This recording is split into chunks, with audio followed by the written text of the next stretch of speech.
Hi, Mike here. You're watching Yukon Scout Restoration. The video, Scout Aspen Green, highlights the paint job and describes the continuation of the restoration process. At the end of the video, there is a bonus about installing body bushings. Please like and subscribe. Adam has done a high-end quality paint job. I really like the way he has highlighted the body lines. Stock Scouts never looked this good. I made this video when I brought the Scout home from Blue Diamond Refinishing. The doors, hood, fenders, and other body parts are wrapped in bed sheets and stored in my 54-foot dry van until I have finished restoring and rebuilding all the mechanical and electrical components. The first thing I will do is run a tap through all the bolt holes to clean the threads. Then I must make a new crossover fuel line and new brake lines while the transmission and engine are out. Especially the long brake line that runs from the splitter block on the driver's side front fender to the brake hose located at the center of the rear axle.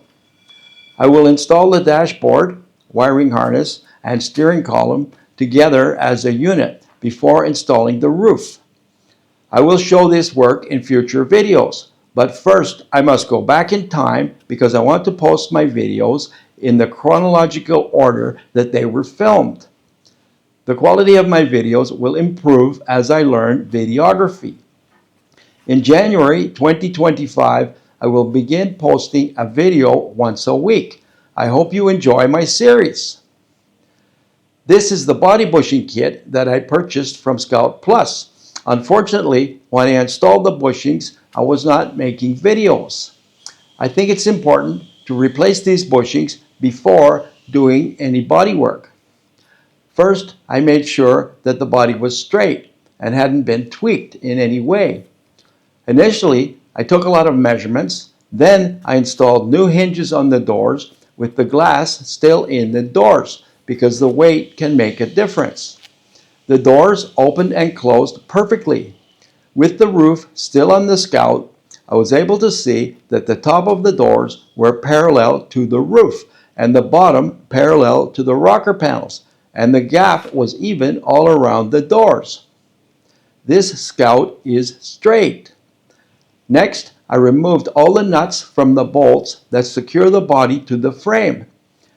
Using blocking, hydraulic jacks, and 1/4-inch plywood shims, I jacked the body up at 6 points, front, middle, and rear, in increments until it was approximately 3 inches off the frame.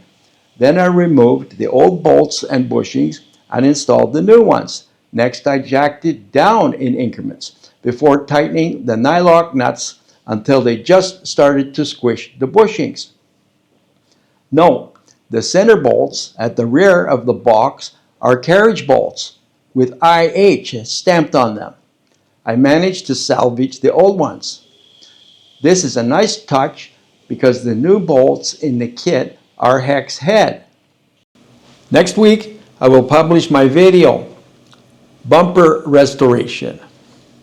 You see pictures of the original bumpers for the 1966 Scout 800, before and after many hours of hammering, heating, pressing, bending, twisting, cutting, welding, and grinding. I hope you like it. If you want to give me a hand, please subscribe to Yukon Scout Restoration. Mike Morrow, over and out.